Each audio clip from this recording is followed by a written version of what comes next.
کاریساتا شنگاله بری کو کم بشن ناف بابت خوا تی برف ولات المانیا وچن دا بزانبن جشنا چهارشنبه نیسان سر سالا نویا ایزدیان چاوا هاتا پیروز کرن او چر و رسم لوی ولاتی هات نگیران هفکار ما محسن مزوری او راپورتا آماده کردیا.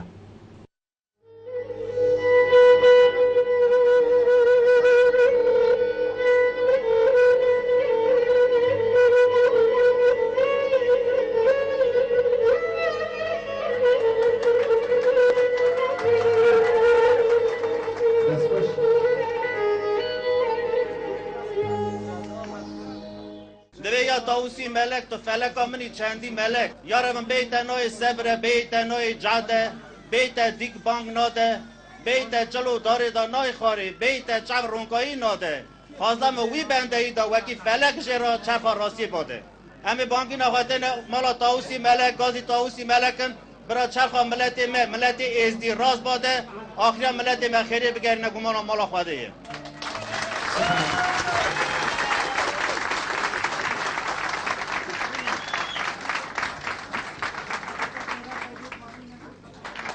gelek supas bo ve peyva per baha şlay şef Mustafa. Am bخير هاتنا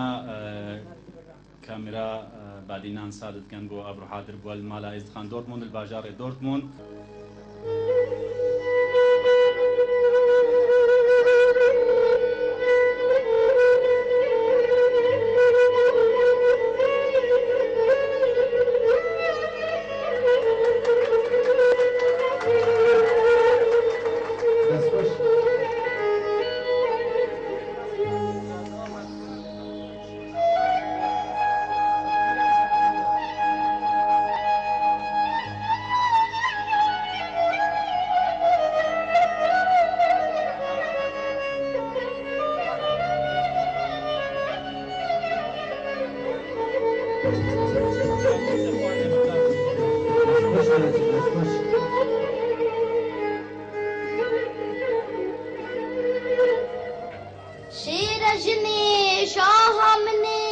چاچای خوراکن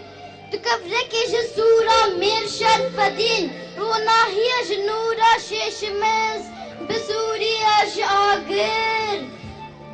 حتی دوهی بو وصل سر کوچو دگریم من گد کوچو من نزانین چقلن دارا تبرینا و رین دارا تنعینا برین دارا هجیر و زیتونا امیجی تا اب بدن برون دکن جابن اختیم و سیویا دا بابیشن سروان دارا پریکن سور سپی و زد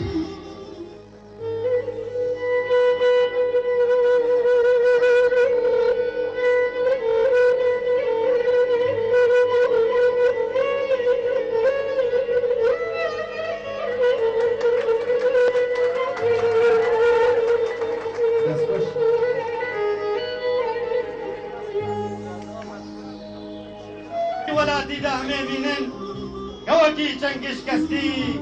القفزة دشمنون ياران دا شما قل هيك سكيب مناي ما شكريا شما كسكب ما بناي ما قالوا بيتر ما يقوم ما بيتا كرين قالوا بيتر ما يقوم ما بيتا كرين جنو زارو برن قالوا اختيار سرشي كرين شرف وناموس مرقد ومرقه تالان كرين ويران كرين ام رزيل بون ام ربن بون برشي بون بخودي بون پنابر بون تشتك نماب سري منا كرين زاروكا هفصالي اوجك سر بريب فمور كرين أدلم درعين إبارة شمگرانا خوال چاوه بنایه من جبیری گلنا توز کلمتایه وزن ظالم ای بدای شوا سغل داره لدوای داره رش بپوشن رش بپوشن دست شداندی رنگ نشرمن هموس بیپوش لدیندارا و شرمت کن رش بپوشن دست شداندی رنگ نشرمن هموس بیپوش دیندارا وش و شرمت کن رش بپوشن و زوردار و زندانیا نالين وجهي خرقة وزربيز ولالشن شدرقهن كليلكن صهدات لقيرن بريندار وبرنج خينة دلوباتكن شادرن بكفاني خد خملينن دري ورواق لخودين خسي خرن سربرت جشن وسرزالة كآجلن الجشن بسرود همو ازيدي سربرن جشن و هکفتین ازدیان زهبن افرو لگند سینا و شیخ دری لکومالگاه شاریا جی به چندین ریو رسمه طواف کرجال هاتگیران.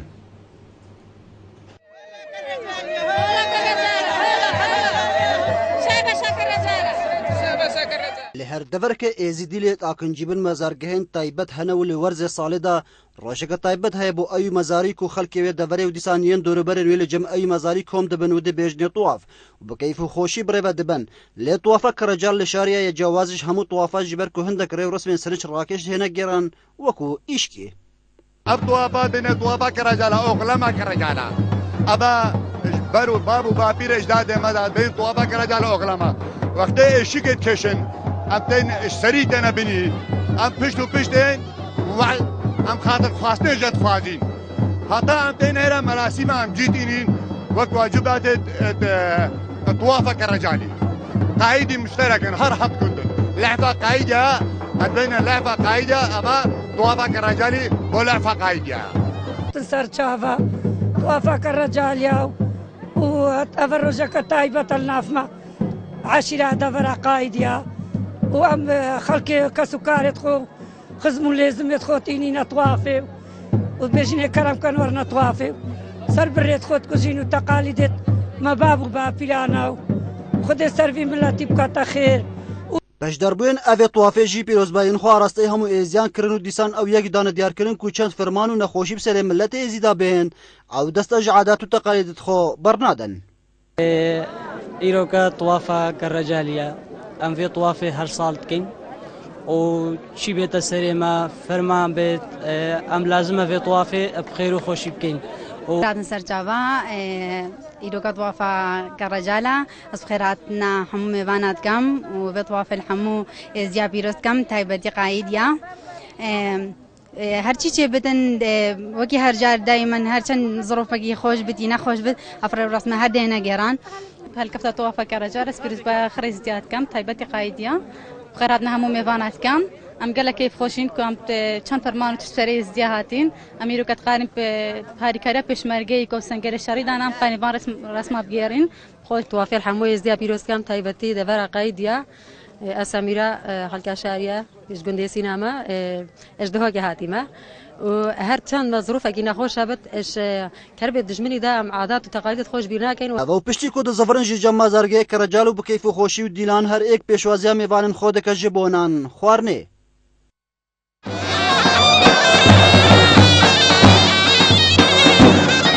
سررای ظلم و زورداری و فرمان لپی فرمانه کو بسر ملت ازدیات لی ازدی و یکی ددن دیار کرن ده هل کفتکو آینه کیدا آنکو جشن کیدا نامه کی بود دجمن خوورت کن کو ازدیاتی ده هر مینت یساخو یزندو و چجارا نامرت اکن درش کانال بادینان سات شاریه گلو لوبی ازدی لدروی ولات وکو پیتوی کارکریا جبو گهاندنا ایشو نالینن آوارین ازدی و هاورا قربانین کاریساتا شنگاله بو جهن پیوندیدار باشا چند چالاکوان سوری و بتایبەتی پشتی مرنا ئالانێ کوردی لە دەریا ئیجادا کاری بوون وێ فشارێ لەسەر وجدانە وڵاتên ئەوروپا دروست بکن و هەموو ڕێکên وڵاتên خوا لەبەر خەڵکێوان بکن. ئەرێ ئاوارێن ئێزدی لە وڵاتێ یۆنانستانê هەگەر نەت بێ خۆیی و خۆدان و وڵاتبانە نهۆ ڕێکێک بۆوان نەهات بۆ دیتن و ji wê mirna hêdî hêdî qurtal bibin ئەرێپا karê وان هەموو ڕێڤەبەری و دەستگەه و سەنتەر و مالên ئێزدیان چنە پشتی ئەو کاریساتە سەری ئێزدیان دەهاتی ئەگەر چنە کۆنکاری بوون خۆ بگنە یەک دەنگ و یەک هەلویست و خۆش بن سیبەرە حزبێن سیاسی قورتال بکن لە هەندێک بابەتان دیوان پرسیارە و چەندین پرسیارێن دی ئاراستەی میوانی خۆی هێژاکن کۆ لە ستۆدیاما نۆهەژی ئامادەیە بەرێز دکتۆر میرزا دنایی نویسەر و چالکوانی ئێزدی تبخێر هاتی کەتی ئیرۆ میوانی بەرنامجێ مۆرکردنی زۆر سپاس کاکات دکتۆر بەریک و ئەم بشنە ناو بابەتی خۆدا و وان پرسیا و چەندی پرسیارن شتە بکەن ما راپۆرتێک هەیە دێ پێک بە تەماشای وێ راپۆرتێکن و ئەم دێ بەگەرینە سەر بابەتی خوا بەڵێ تەماشەوان هێژە دام پێک بە بزانە بن بیر و بۆچوونێن ڕەوشەمبیر و خەڵکی ئێزدی لەسەر ڕۆلێ لۆبیە ئێزدی و ئەو شاندێن سەردانە وڵاتێن جدا جدا کردین پشتی کاریساتە شنگالێ چنە و مۆرکردن دێ بەردەوام بێ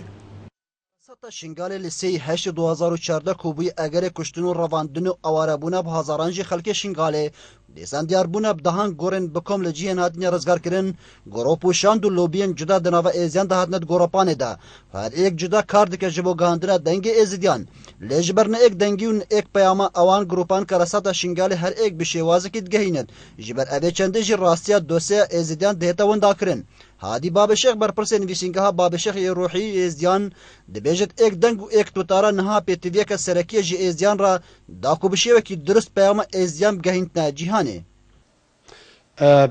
Pêşekî ez bêjim ew kesên ku diçine ji derve grûp weke dezgeh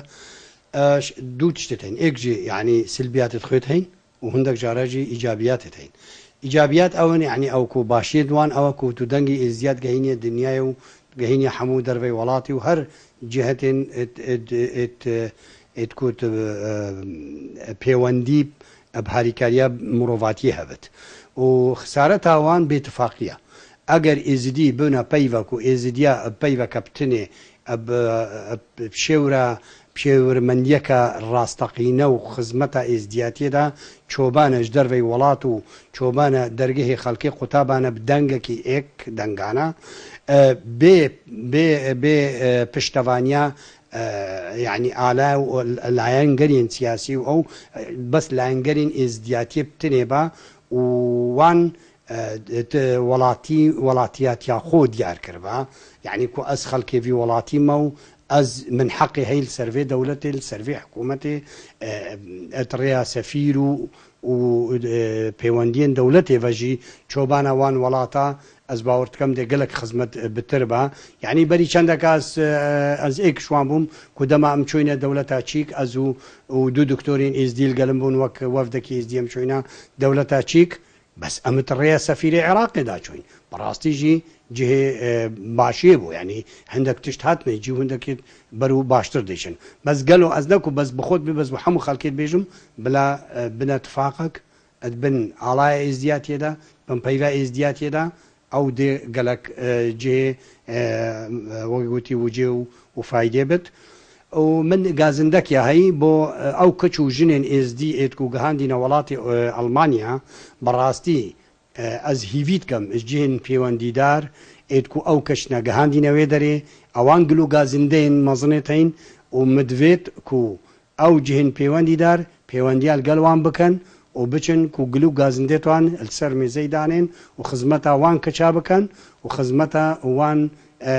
عائلێت ku li wê derê daniho heta hindek jê yanî gelek yanî bez girî ji wan kêm Rawşenbîr û çalakvanên êzdî wêkê didine diyarkirin cihê daxeye ku rojane li ser malperên Facebookî dibihîsin şandek yan grupek pêşdar biya bi navê êzidiyan lê heta niha berhemê wan nîne û rexnên tund li wan digirtin. بێگومان ڕەخنەڵ وان کەسانن ئێزدی ئەوێ پشکدان لە کۆنفرانسادا پشتی سێ 2014 ژلای تەروریستên داعشوا بەسەر ئێزدیا بهات گەلێک کۆنفرانس هاتینە ئەنجامدان لەسەر کەی ساجی نووسادا ئێزدیان بڕاستی ئەمت بینن هەڕۆژی لەسەر مارپەرین فەیسبوک ئێوان بینن گەلێک کەس دچنە کۆنفرانسا لێ جادا ئێزدی جوان کەسان پرسی هەتان هاوا چ کردیا ئەمت بینن گەلێک کەسە شوان دچن ژبەر بەرژبەنجێ خۆی تاگە کەسی یەن شەخسی دچن و گەلێک شوان کەسان دیژی ژبەرگ و دهنك پرا قازانج بکن امد بینن او کسی دچنا کنفرانسا جی تشتگی وان دیار نینا یکشوان کسی دیجی پارتین سیاسی سبب نگو هر پارتین سیاسی سبب نگو او نکارن کی ساجی نوسادا ازدیا به جهان بدن ناس کرن یا دیجی امد بینن جواتا روحانیا ازدیا و پارتی هندیجی روشنبرین ازدیا آریشک نافرا وان ده هتان حاجی نکاربن و کیسه دنیا به ناس کردن متخوازن دخوازا ما سرکی او کسی دی کنفرانس کی بشکدار دی هاریکاریا بی ملتی بکا نه گوج برجواندی خوی تاکسی کار بکا خود حتا وگاوی مچ استفاده جندیتیا هر یک چه سر نفسا خودشیا اکیب ناوی ازدیا نچویا راست بجيب نافي ازديا بس اكيد بحث قضيه ازديا اساسي نكريه هريك مصالح تخو شخصي بري عالمة ماشينينا ام حتى فيغافي ابد صالو هناك عمل فيدرينا بخيرا منظمات عم تعيشينا نأبوان وفدي او تشنا دولتها درود نهنو جلسات شيت كانوا اجتماعات شيت كانوا يكي جا فايدة كلمة نكريه يعني كاس خلقاشين قالوا حتى فيغافي جي من نديت قلت اف اكشوان وفدايا هاتا زايرك اش كم بداية عن سردانا اكيد دسي داعش هاتي عن سردانا نصاغكي عن سردانا هناك يدوندا كريا همو بس مصلحة خوا شخصينا خودي ما تشتكي بربجاف نديه هيش حتى أنا ما تشتكي بربجاف نديه راسي ما تبيها كتشوفانا تشتكي ربان قد ما افتشكرو ما تبي ما تشتكي شوانجي فهم كربايتي دبورینا بترج سال نیول لسر کراساتا شنگال لی هتا نها وکو ازیدن دیار کردن کو اوین بناوی ازیان پشدار بن دهر چالکه که دا نتوی آسته دا خوازین ازیان دانا بلکو زربای وامپ آلین سیاسی بد گره داینا و دقیدو زنجیر کرینا روشنبیر و چالکوانین ازیدی دی بیجن ایدی او قناعتا بوان شاندان نماینا اوی کو سردانا دربی ولادت کنیان جی پشدار بن دهر کنفرانسا کی دا کو تایبت ب ازیاوی گره دای جبر کو دبیدیت ناوان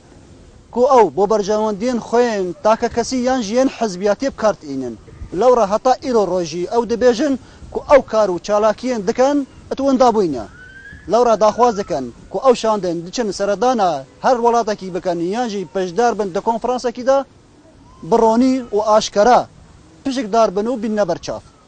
اکرم درویش کانال بعدیان ساعت تایبت بو برنامه مور کرن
بله تماشاوان هنجا هم کارن بریکا او هجمارن تلفونا لسر شاشه پیوندی به برنامه مورکرن بکنو هر پرسکه هبه آراسته میوانه ما دکتور میرزا بکن بله دکتور کومنت تا لسر وی راپورته کو شالی افکاری ما اکرم دروج و هاتیا آماده کرن چیه براستی دو آلیه وی بابتی هنه یک شوان آلیا دا حقی خلکی های وقتی گاز نابکن وقتی کسک سرناوی وان چا عردکی و بزفره به انجام حقی خلکی های گاز نابکن پرسیار وکا بجا باشه تا چی کرش مره جبرکو شفافیت گلک جارا وقتی بو سردان تینا کرن وسا شفافیت که اشکرانی نه هر کسک هبه و یاد دیجی نقطه دوی کو خلق فهم ناکه گلک جارا کنفرانس هنه کنفرانسة علمية تيجي بس نام أخو خوندي يعني محاضرة كبيجي وخلاص بو يعني أنجامك شوي كونفرانسي أساس درناك با وقتكو أميدا كمازن السر تشتكي دين الكونفرانسة علمية بلكي رابورك بدر كذا يعني بيشنيارك بدر كذا هجر جهتك يعني حتى أنها تشتكي وساي تايبت مثلا بيجن كونفرانسة نيف دولتي كدولة بيجن كاورن هون شت خوازن ومساجا خو بگی هنا مجبو امبریارك السر مساجا بدن تشتكي وهاتشي نبوي راستي اف نشاطات تينا كرن تايج با الي چالگواني ازديا يانجي افيت كو كنا نونري ازديا چنا عرضه سر صدي نودو نهشوان كونفرانسة علمينا يان كونفرانسة سربابة سياسينا سربابة قانونينا اتجفاكينا السر روشا ايزيديا اشمرة جرينجا دنجي ايزيديا وك جروبك بندست وافزل مال سروان هاتي كرنا بدرستي بقي هيوان جهتا بس قالوا انجاموية تشدي تنشرت الايرو دا جو انجامات تشتكي شوان هبه بلكي ليقرون شوان ده هكا بدرستي بايفك بيقوتن اوي العرضة كيدي مساجك السياسي جوهر بس اكو الدقيقة ده الوروني شو دركبه برياره كيبته او كسيكو باش دارت بنا بريار دارن يعني كانت كونفرنس هاتينا كما كارساتها شنقال حتى ايرو ده يك كونفرنس درستينا هات يكرن كو بيجن كا تش بريار يمي سردن دجفين هاد نكرن ايد انجمن اسايش من مجلس الامن وان خص بس ناما از دياغو داركن بس وان بروجي وان تشتكي ديبو اش بريار لازم امود شيزان بريار سياسي نيف دولتي حاضري بهيفا وصالات ذكرن المطبخ السياسي دل بشت بردي كونفرنس بس واجهه افتكو ام باش دارد بنت دا هاكر تشالغواني يعني جروب كل سنه بيجي عرضه يعني زوريا وان كونفرنس بلكي علمي بن يعني محاضرات يعني تشتيو سنه يكو تنكري بريار كل سردي بله دكتور تو یک جوان کساوی او پروژه هبو کو بترج هزار کچو جنو زارو که نسبیه و رزگار بوینش دست داعش و برنا ولات المانیا هکا تجمر بحثاوی پروژه بکیشال یکی و هاد بکرن آیا پروژین وکیوی دی هبن الآینده دا یانجی هم تنی او بو کتجمر بنرارا يعني بو بين راست كرن بروجه بخوا حكومة مقاطعة بادن فورتنبرغ ويا ألماني بروجه إيه حكومتي بو أم وأزوج رخراوة برا عسماني عراقي جسر الجوي العراقي كو رخراوة كألمانيا أفزدينه صالة أمزاروكة عراقي شهمو آلية عراقي بس راح طبزاخو قربانية تيرور برنجة تايبت أم الألمانيا درمانتكن وأم رخراوة ألمانيا وحيد بون كوش صالة 2007 ده هتشندي وضع عراقي نخوش بو ما بتشوكت عراقي برنا علاجش برويك جوان داخواش مكر أم هاريكار بن الجل بروجي حكومة بادن فورتنبرغ وما إدارة بيرويا دهوكيات تومار كرناوان ويا انترفيوان ما إدارة كر لي بريارة برناوان تم فريق ألماني كوش وزارة بادن فورتنبرغ أو بخوت هاتن وان بخو بريار تاچا حتى بروجه خلاص بروجه جريداي بو حتى سويا كي ما هادوانزدا بس سي واجبه ما تاخير بون حتى هي بس سيجي ما هندك برين هزار بريار لسر هزار كسي هاتبو ستاندن وقتيكو جناب سروك وزير وينفريد كريتشمان بريار داي غوتاما حتى هكا 500 600 ورن حتى بو ميديا الماني جي غوتي 500 600 ميكاربن بينن لي خوشبختانه مكاريبو ام جبركو بريارة برلماني ألماني يا ولايتي هزار كاس وهزار شخص بو ما 1100 جي درباس كرن دي جهتي دي خدابر جمار چغي زياده بو ما 1100 كاس درباس كرن تايبت او بون بروجه بخوجي تايبت بو دي جروبا بون يانجي اويتكو گرتی بون دست داعش دو هاد بون رزگار کردن یانجی اوی کو داعش مالباتی دوان کشته بون زلامیان کشته بو پیرکید به زلامیان زاروکی دوان کشته بون یعنی قربانیه دایرکت بدین قربانیه دست داعش بون پروژه خلاص بو امنها لوبیا کی باشت کن السر سه ولایت دیت المانیا از خوازم نقطه کدی لزیدکم او پروژه هات دامزراندن پشتیکو هف پیمانه که تایبت ادنا بین حکومت هرمه و ولایت بادن فورتنبرغ شکر کو رضامندی حکومت هرمه جی السروی پروژه هبو ل کار کرنا پروژه همو آلمان بون بله حکومت هرمه جی هاریکار جوک هاریکار ام از بخوشی وقت خو بخشک الجل بروجا حتى تاليه بردوام كر بله وكو الرابورت اجدا ديار بويكو هند كو هندك قليو غازندين وان كسا هنا وين تشونوي دري كو هندك بلكي الهندك دايره الهندك جهاجي كم ترخميها بو خدمت كرنا يعني جي چاره سر كرنا نخوشين وان كسا بوكو كا وي ما مستاي هادي باب الشيخ الكوتي تشتكي واي هي ونتون تشتكي قالك نورمال از خوش هر جارك چما المانيا سردانا جروبا كشوان كم راستي تشتكي قالك نورمالك وهر كسك نها مترازين لازم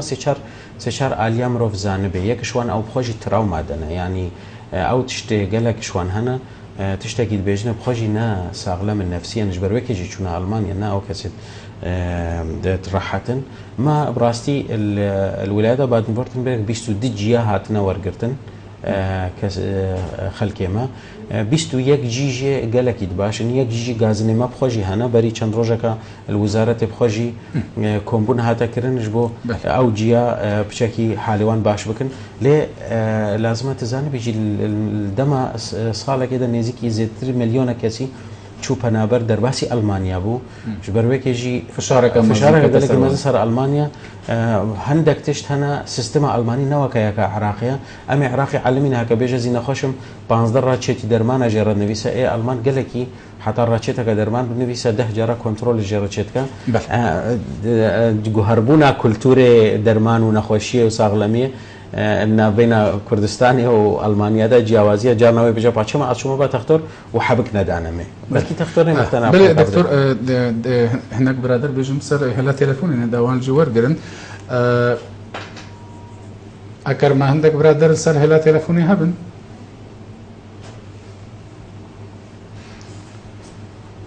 حەماژ شنگال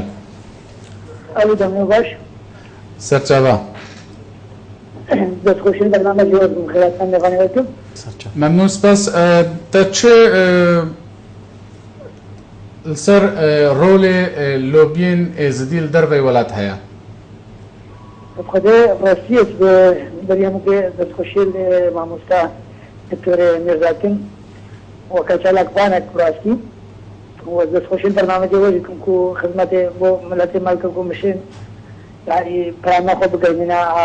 وان جالاکوانێت خۆ و هەموو جیهانێژی ڕاستی ڕۆڵەوان بنەتە ئەکە نکاتستەکی چی وەگەت بزنی دروست دەزەروان دەمینە چونکو لە عالی سیاسی بیتر محاولێتکەن و حاولت بن دەستەی خۆ کاری وان دەبگەین و بکەوەت بن دەستەی وان مثلا کاری وان لەجا پرسیارێک ڕاستی مامۆستا هەیە مدیا بەسەدا متابعەکە دەرپەدابە کاکە براسي تايبتي قداوي وقت بجن قرتين من دسو داعش وده او يعني ابكاسكوز ند موكب مكان دسو داعش بكرتي يعني هذا مكاد هناك هامر القارقين بعد منه وقتين منه وقت عشان يعني هل آلية كده يعني وقت بجن صار نازيني بعض بجمر القارقية بل بعدش خلينا بده اي سبب كده سيوان ده يعني كنا دسو داعش ده كنا ده خوي وشنده بس بود انزايده يعني بو كر ركلامته اشي كم بتقرا بالناس من بابتي بو مبدا وازف خوشي البرنامج وقت سپاس بۆ پەیوەنداتە مخابن دەنگێوی نەگەلەکەی ئەو بوو ئەس بێژم پەیوەندێکە دیژی هەیە مە پرسیار فێم نەکردە بەڵێ حەجیژ شنگالێ دەم باش دەمێتە باش سەرچەوە کەرەم کە برای حەجی دەمێتە باش دەمێتە باش کەرەم کە برای حەجی تا چه پرسیارش میوانێ بەهایەتە زۆر سپاس سەرچاو ئەگەر زەحمە نابێت ئەم نەبێژن کو ئەوە چێنە کۆنفرانس هەدا بچنە دەوڵەتە سرێت بەحسێمە ئەو کەسێت چن ئالین گوترە حزبی چن نەبگوترە ئێزدیا بچن ڕاستە چنە ئێزدینە ئەو بەس شنگالت چن دەربێ شنگالت چن بس بشتغل بحزبيتي ده او بحسي حزبيتك ما بحسي ذاتي او برزوني خد حزبيتك يا برزوني خد شخصيتك ليش ذاتي ما مستقر بتشتكي بقاش بده شغل بله سپاس بۆ پەیوەندەتە بله دکتۆر ئەو بەرسفام پرسیارە عول مەباش فێم نەکرە بڕاستی بڕاستی دەنگێوین گەلەکێ قنج باش نەرگەشتەمە لێ پرسیارە دەدوێ یا دوێ بڕاستی گەلێکی جیە خۆدەیە ئەو پرسیار ئەسخوازم تشتێکی ڕۆنکەم بەلکی مەفهومێ لۆبی ئەساسەن چیەش بەرکو ئەف بابەتەوە دخوازم تشتێکی کورت لەسەر دەبێژم ئەساس نەشەتە لۆبی تشتێکی مەزن بێ یان تشتێکی بچک بێ بەس مەفهومێ لۆبی ئەوە هەکە بابەتێکی تایبەتە هەبێ تو بخوازیش بۆ باوەتێ تایبەت مجارە سیاسیدا یان فشارێکی لەسەر حکوومەتێ یان سەر جیهاتە دەسەلاتدار تشتێکی بکیش بۆ ئاگاداریاوان بگیهێنی وی بابەتی ئەوە مەفهومێ لۆبیە بەس لۆبی حتا چ ڕادی تکاری سەرکەوتنێ بینی ji بۆ خاطرێ وی بابەتی خۆ قازانج بکی یان بدەست ببینی یان تنینی vجا ئەف بابەتێ ددوێە حتا چ حەدی تکاری بجی بینی بەس تکارێ لۆبی بکی ئەو کاری لۆبی بدیتنامێ کۆمەلە ئێزدیش دەرڤەی وەلات الهمو ولات أوروبا وأمريكا وكندا وبريطانيا والمهم ولاتا چه مالو كومالت إزديال ويدريت أكتيف وچيجي كساياتيا وچيجي جروبت جنجا إجفيت هالي دركفتن بيشتي كارساتا شنغالي وكا جروبا يزدا وكا مبادرة وكو مجموعة جروبا إغاثة شنغال يعني مجموعة جروبت نو بيشتي كارساتا شنغالي دركفتن هندا جنجي كو أساسا شارزابونا سياسي جوان نبو لأورا شو ساليكر كاركي وساكرن كو البيس سالا دا ما نكاري بوامي تشتي بكن اف تشتكي جلكي جرن بو بديتنامه او لوبيا هاتي كرن تشتكي جلكي بقوات بو كو دولة الدنيا باش اگا داريوانا ازديا چي بو لوبيا ازدي بديتنا تكاري بو شونالينا اورين ازدي هاورو وقيرنين قربانين دست داعش بقينا جين يكشوي انجام لوبيا ازديا بروژه حکومت بعد می‌ورتن به حکومت و کمالت ازدیا و کساتی ازدیا و خوبیشاندن گنج ازدیا آلمانیا و ساکر کو حکومت بعد می‌ورتن به نه آمد بینن کو یارمتیا هر مزن جبر کو جالیا رفنده ازدیا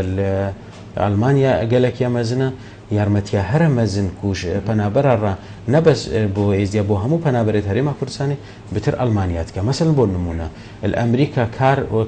کار و چالاکین گلکی مزن دریا گروپت چالاکوان الویدر هات کردن بريطانيا وسا الولايات الدجيل السويدي قالك تشتي مزن هات كردن لو بين كردي الامريكا هنا قالك جيب راستي بقناعتها ما تشتكي قالك باشا تكرن ليكو ايشو ازارا ما خلاص نبويا ايشو ازارا بنابرا وايت هاتينا فيدر نازحه خلاص نبويا اف مسترش طاقتكو انها بيتكرن از بينم دوي مروف دس خوشيل هم كابكا از برسيارا بما مستاي جاوبينم يكو او كسي كول سرنا في ازديا تشدرا لي بو برجوندي فهندك بارتي تايبت يعني تاكا كسيان يعني افجيه داخيه بو ماجي براستي ام بينت تشتكي قالك غلطه از بينم وقتكو از بجدار بفم وكو كسك لسر بارتي تايبت بو تشيكو تشي كونفرنس بيا تشتك هبل در في ولا وقتی کو زل سر ناوی پارتی هرم از برجوندی پارتی خو بكم لي وقتی استایبت بو بابت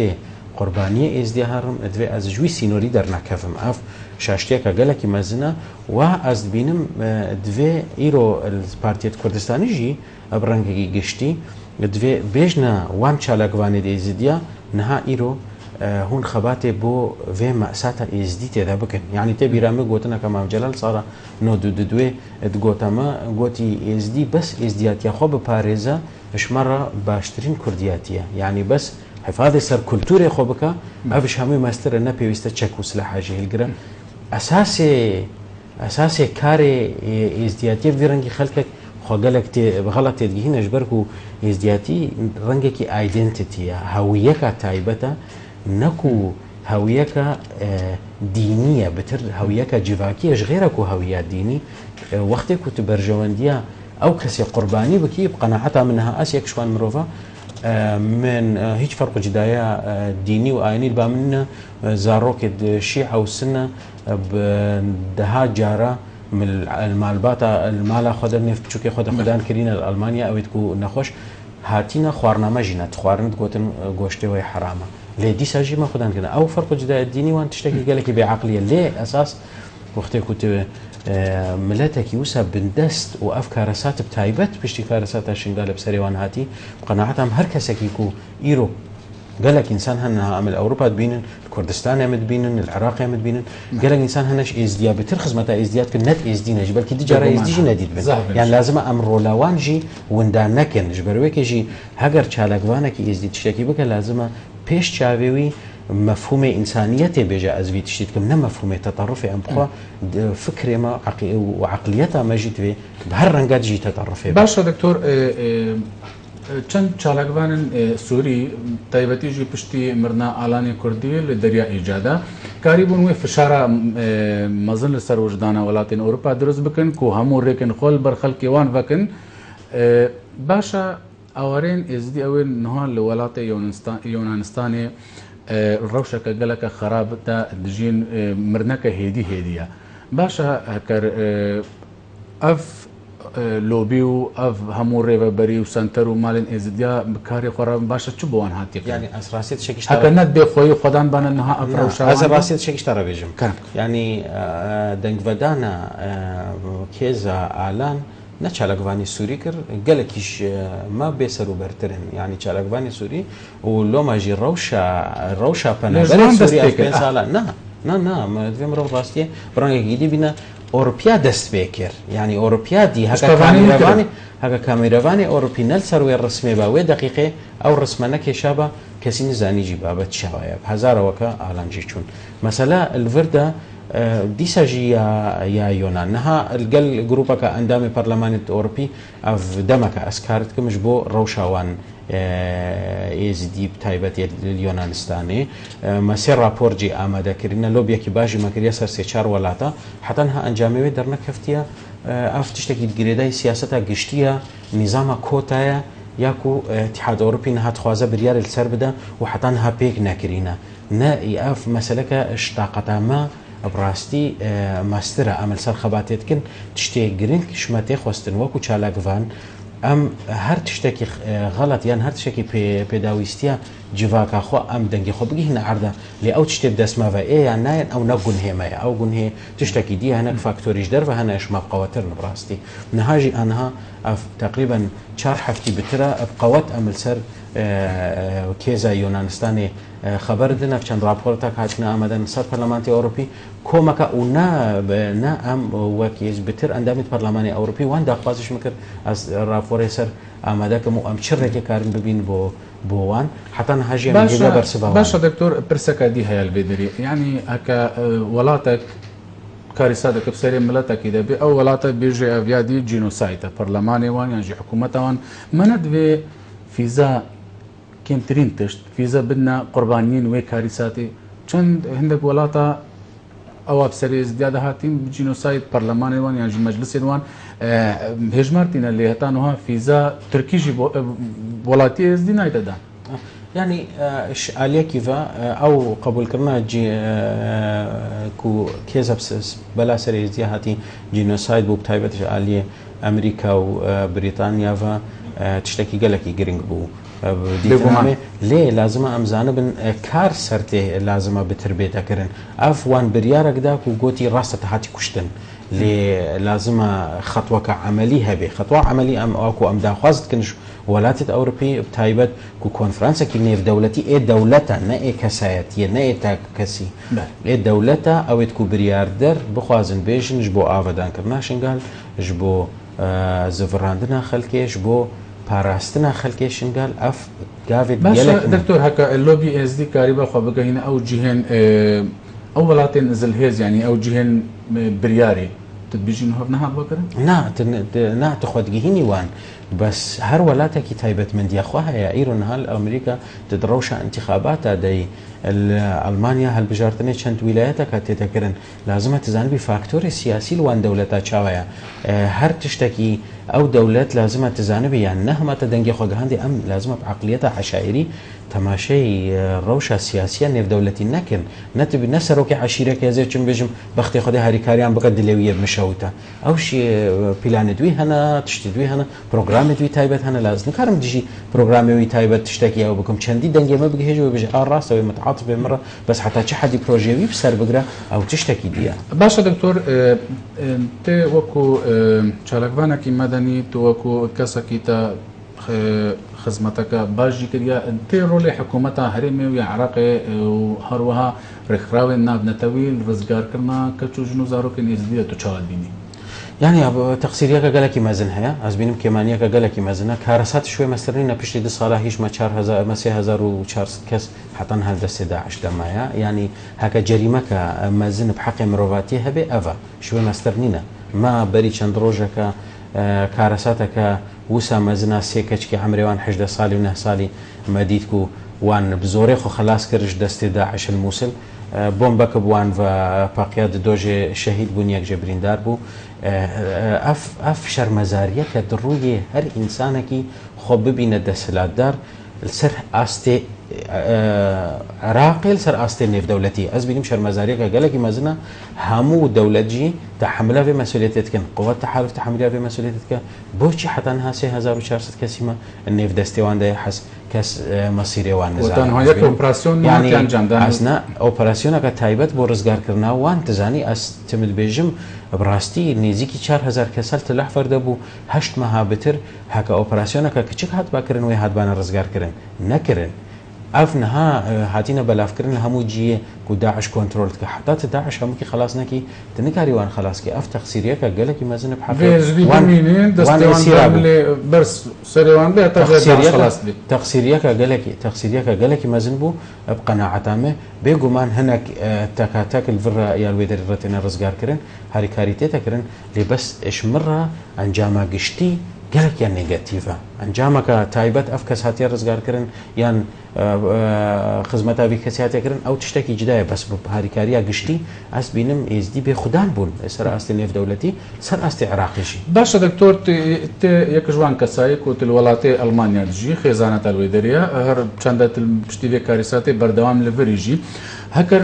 لوي ولاتي بسيكا كوان بيتا كشتن او كسي بربرس الكشتنا وي بسيكي منت بيتش برداد جهي لازم باشا لسر كشتنا 5000 كچو كشتنو راواندنا بترج 5000 كچو جنين ازديل شنغالي لسسي هيفا طباقي تنها چن كس كتو متابعي شاني ازدي چن كس چوينا برداد جهي سروي كيسي وهجرنا اگرچنا كاس ناتشا كاس خبر برسيار جنابي ناصر وكيزي جبر كنا ايرو او تشتيتي ديتن بيجن داعش ما هم بقواتر بو داعش ما مشكله عندنا مخابرنا في حجتك بقناعتامه كاسك جي بي باورينا هنا بربرسيارتيكا قالك مازن هيا لي او تشتكو كانجي او كاسي بربرسيار وي انا برامبر دادكه هاجر ولاتي ما بو دوله قانون ولاتي ما ن دوله ياسايا ولاتي ما دولتك وها بريفاتشا حتى قانون الدرستي رنجر انها ممكن تكاركي بكيل